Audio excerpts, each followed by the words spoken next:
It's another week of the Inside Sales Show, folks. How are you?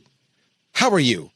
I love asking that question because I genuinely care. I genuinely want you to do something right now. Do me a favor. Honest to God, do this right now. Send me a direct message on LinkedIn or Twitter or email and simply give me one word that describes how you're doing right now. It can be fine, great, awful, sucky, brilliant, smashing, whatever. I want one word messages from you. And then I think I can do a social media post on that, and I'll attribute you if your one word just really blows my mind. So that's the challenge. I was having this conversation the other day, actually, truth be told. I was having this conversation with today's guest. And we got on the whole topic of misinformation. And we got down he summed it up perfectly. He said, I was asking him how he was doing, just like I asked you how you're doing. And I said, how's it doing? And we won't go into the details, but he made one comment that made me laugh. And he's like, UFOs exist apparently, and nobody gives a shit. That's just one conversation. And it's funny because we were bonding on how back in the 80s, we worried about two things. We worried about nuclear war, and we worried about, the aliens coming to beam us up and take us away to their planet or, harvest us or whatever you might want to call it. And it's amazing how we've been so overwhelmed.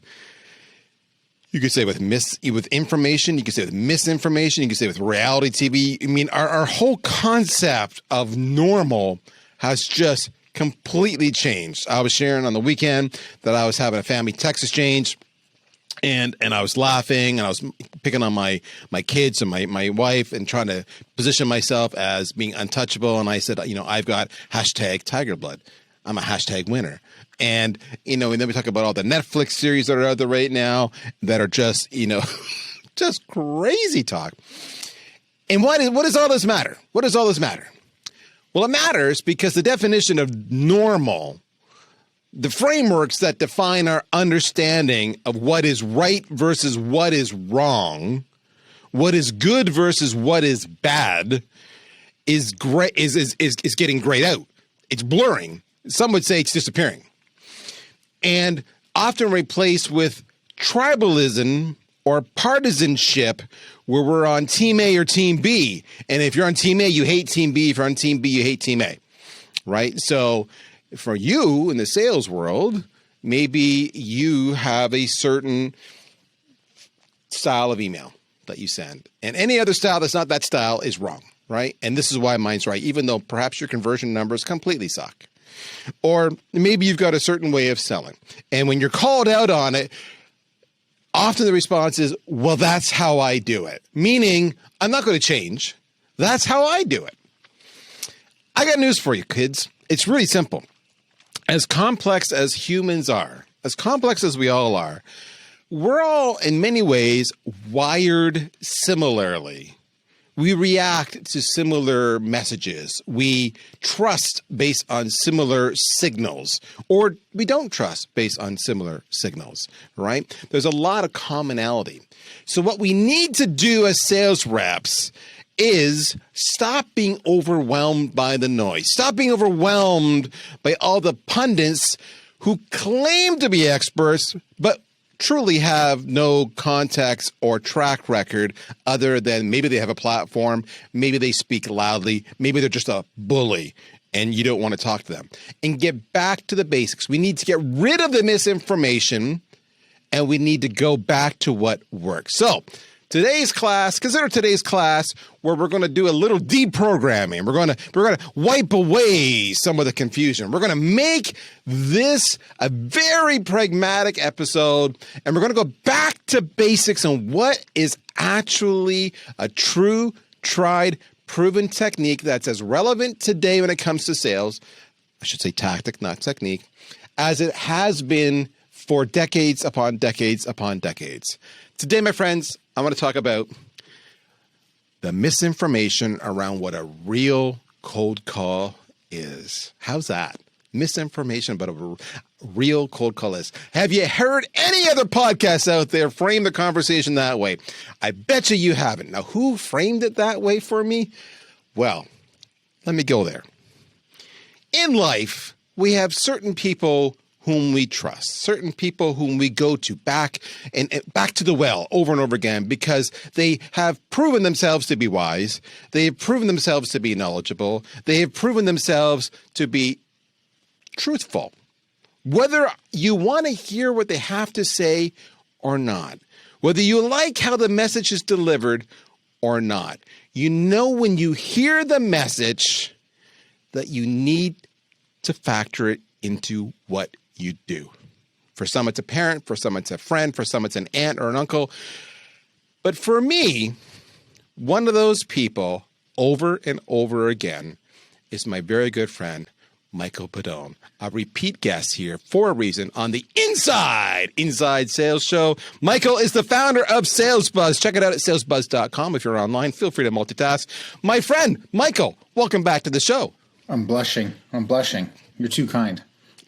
You know, I'm admiring because for those watching the video, you'll notice that I have red curtains and it looks like Michael might have some red curtains. So we're bonding on the red curtains. Yeah. If you ever come to visit and you stay in the guest room, that's what you're getting. Red curtains. Red curtains. Is there a casting couch there too? Just kind of curious, you know?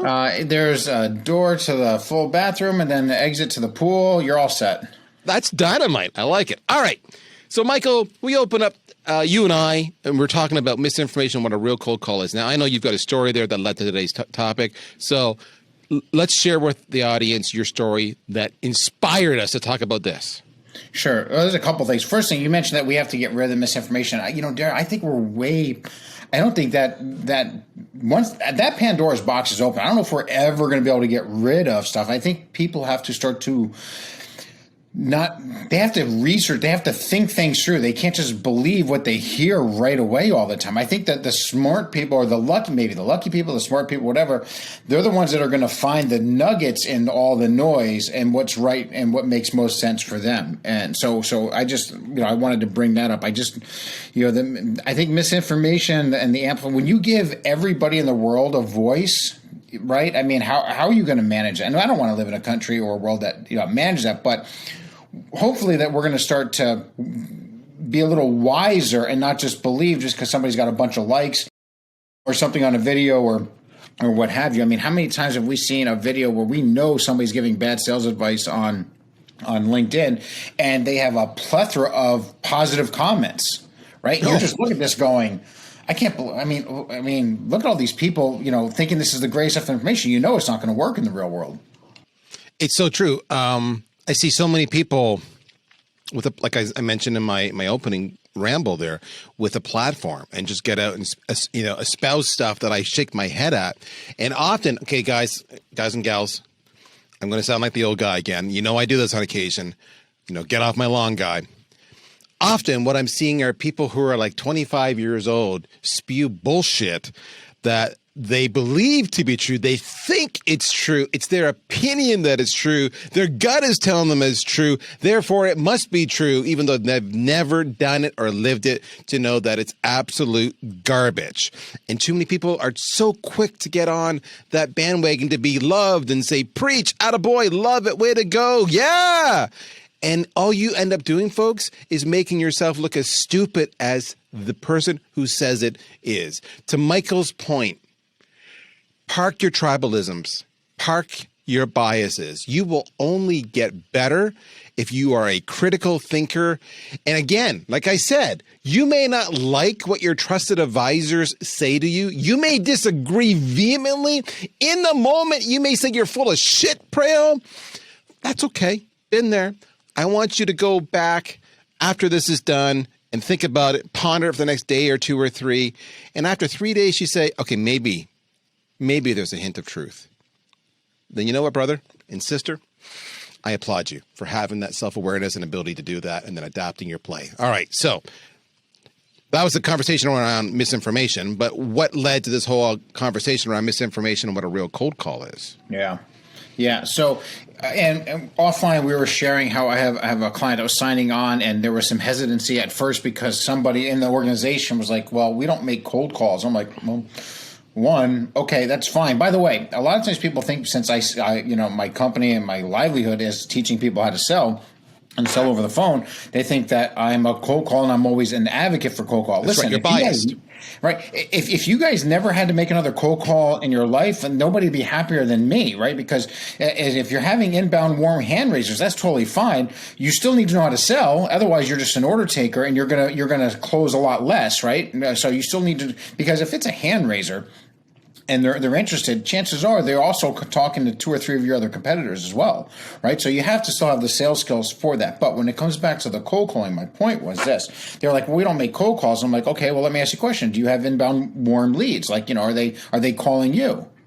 And they're like, well, no, we send them an email first and then we follow up to see if they got the email. And it's like, I just wanted to bang my head against the wall. I'm like, well, that you're still cold calling them, right? I mean, just because you sent somebody an email, first of all, that email is a cold email.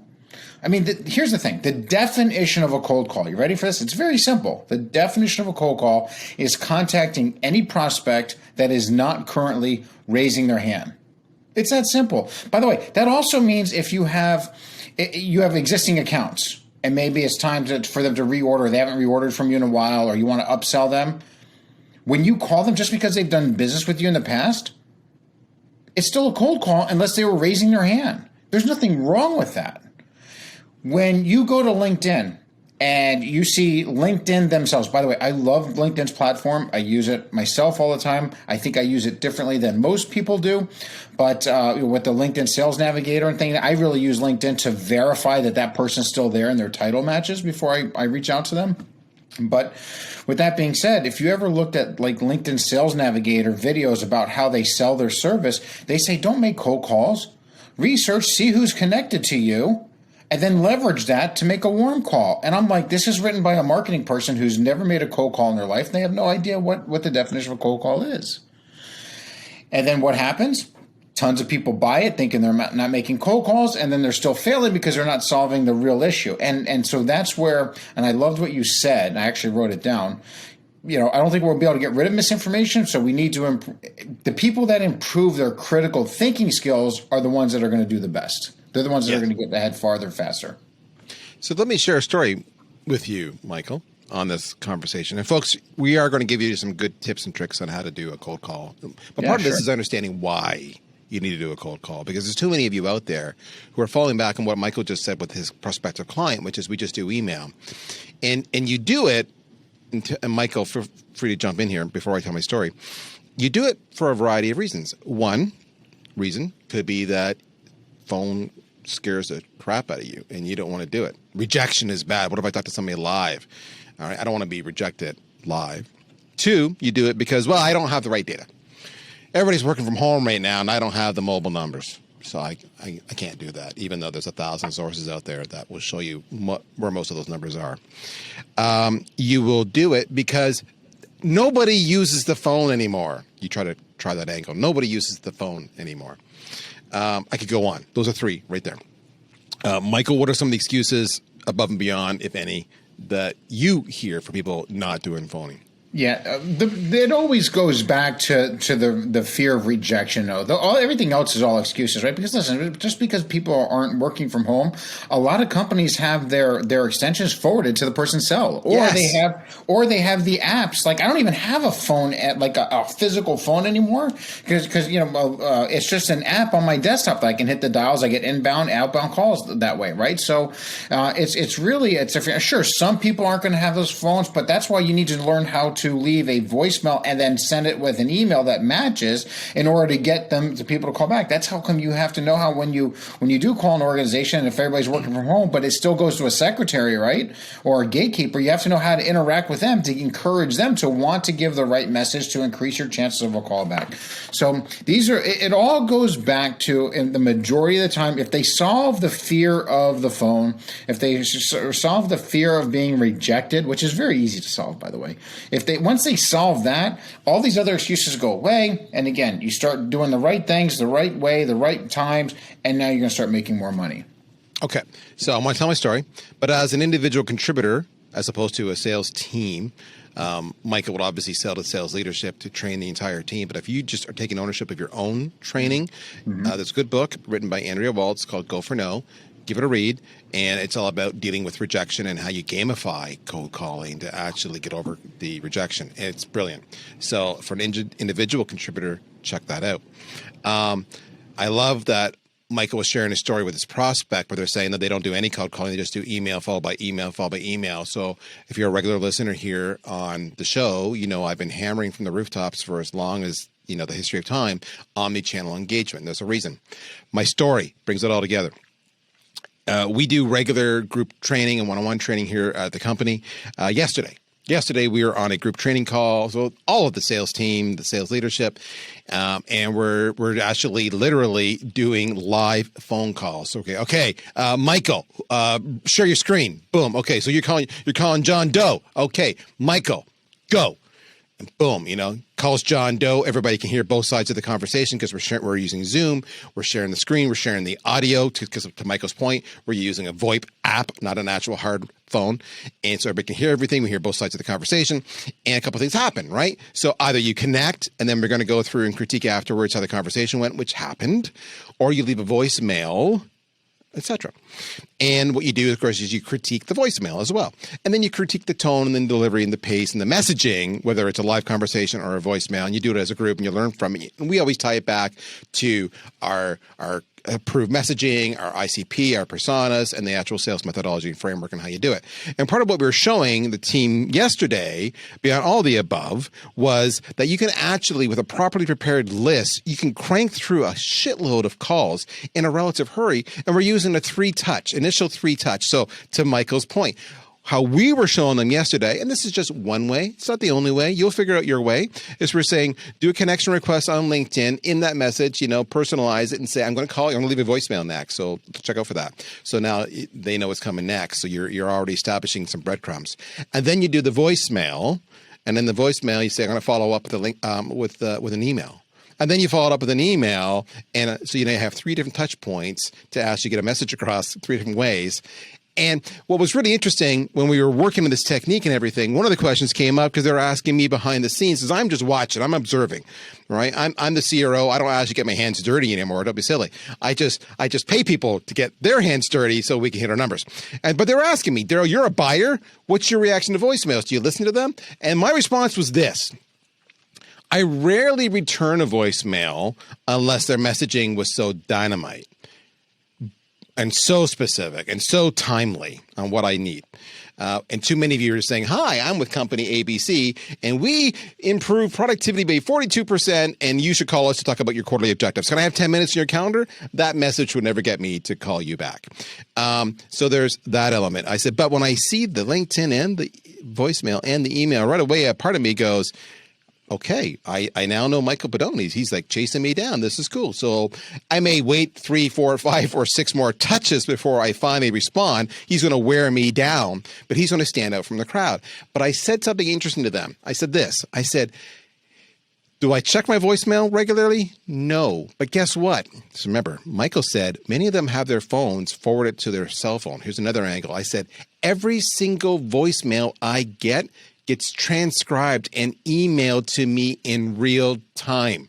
Mm-hmm. So even though I'm not listening to your message, I'm getting your message. And too many of you don't understand that. And I go, why would you never make a phone call when that's pretty normal these days? So there you go. That was my story I wanted to share. Michael, you're spot on. What do we need to do to change the misinformation of what a real cold call is? Or said another way, what would you tell that prospect that you were dealing with on why they should do it? And some easy tactical things they can implement immediately to get better results.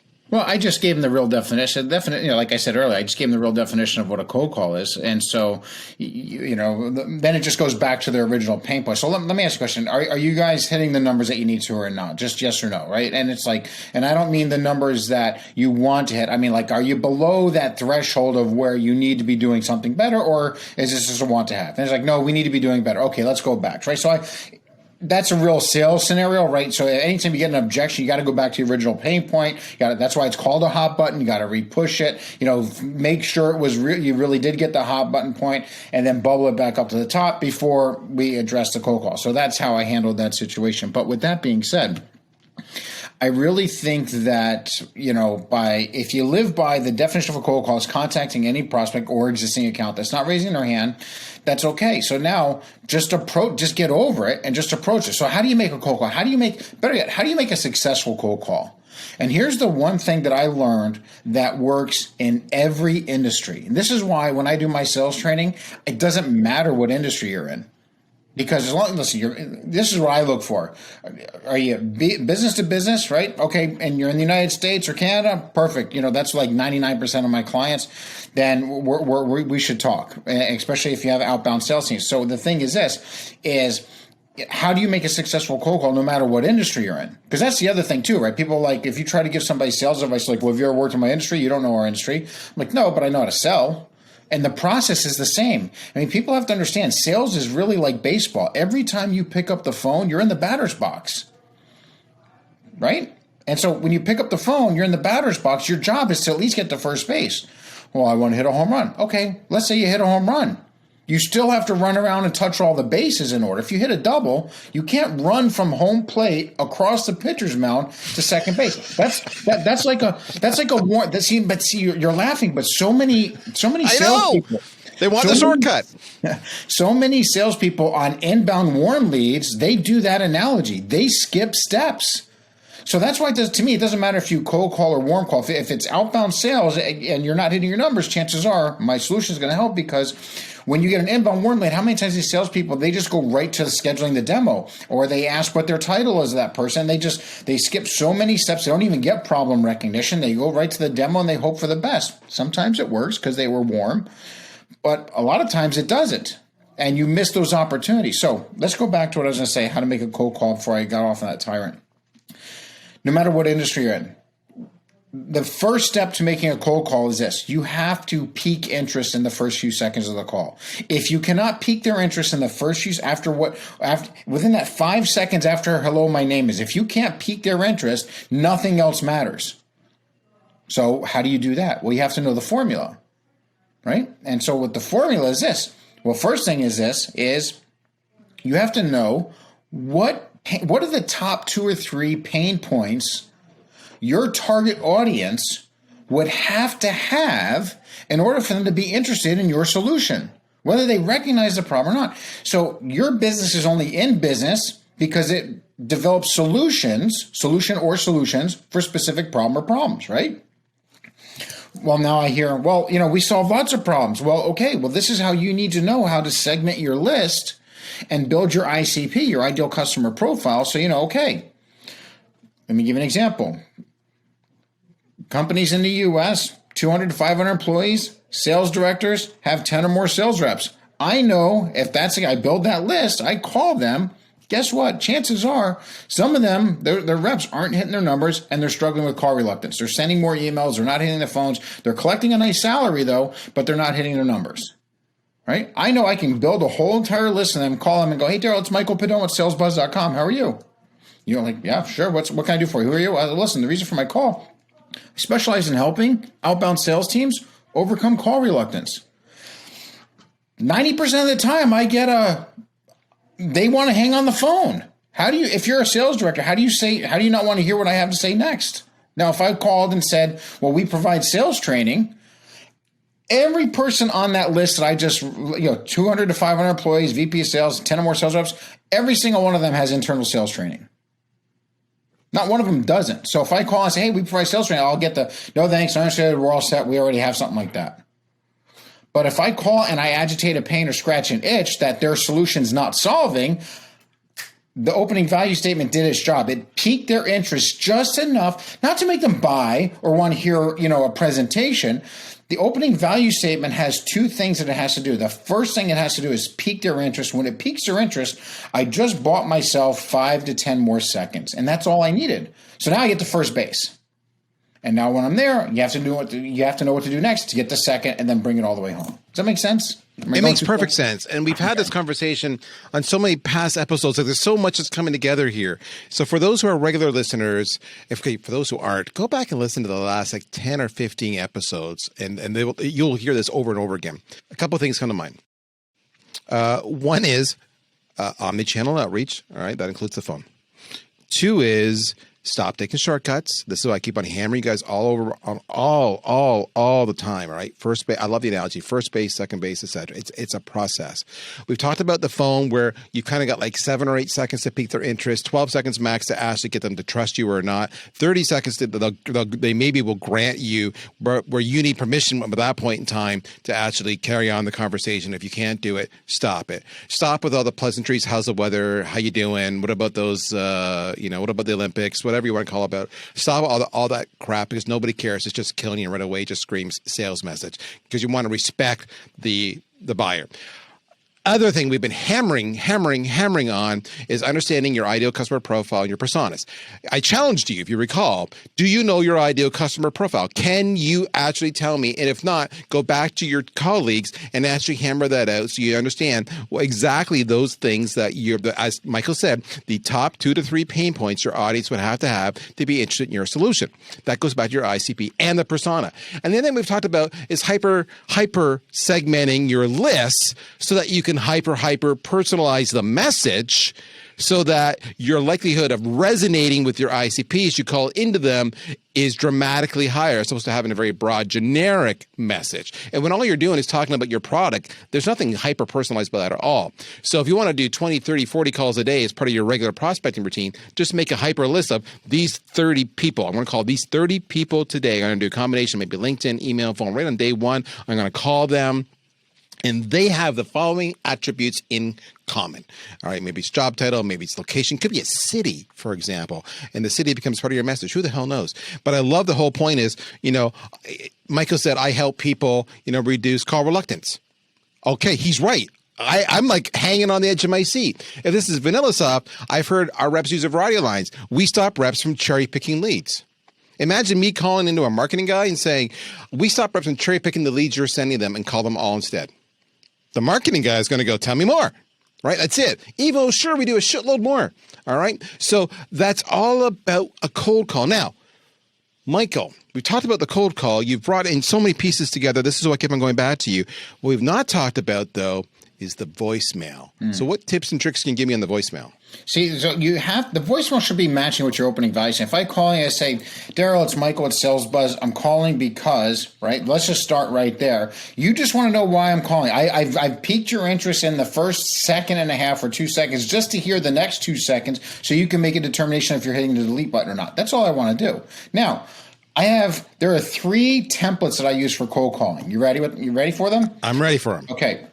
You have the competition template. Well, first one, you have the straight up cold call, you have the competition, and then you have the referral. So the cold call one was the one that I gave you. The first example was where I just said, reason for my call, I help outbound sales teams overcome call reluctance. Now, by the way, side note, notice those pauses there. That's all by design. If I would have ran through that too fast, it's just a marketing message that goes by too fast. You don't want that. So I pause for effect so I let it sink in. But that's what I would call the cold call template. I'm hitting the pain point right out of the gate. A second one that I use, which is one of my favorites, especially if you're calling niches and into a niche, is called the competition template. Let me give you an example. I used to work way many years ago. I used to work at DuPont Registry, I worked in the online division where I was selling to other general managers of Ferrari, Lamborghini dealerships, things of that nature.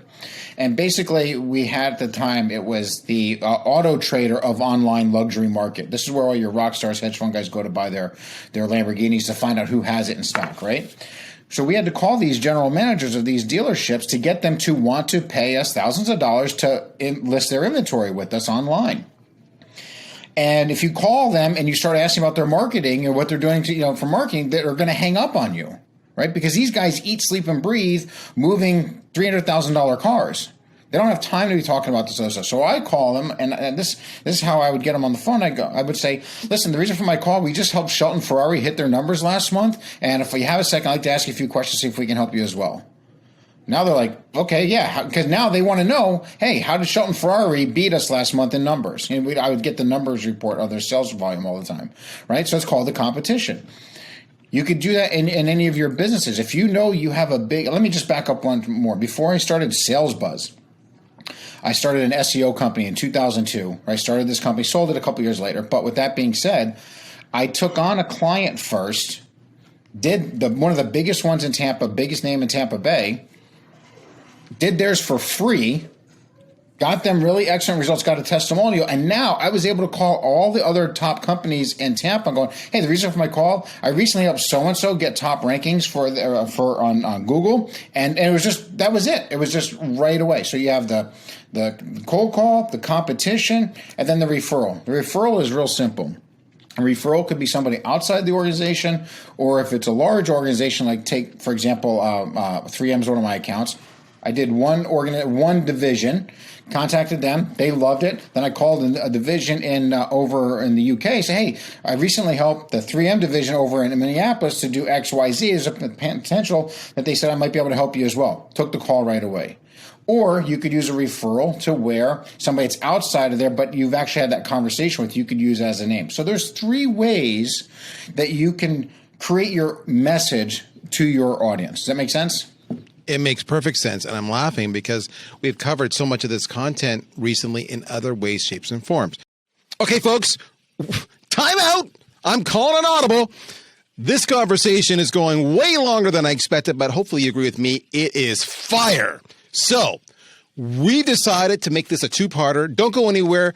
We're going to finish this show next week on the next episode. And I'm telling you now, it does not disappoint. Tune in next week. We'll see you then.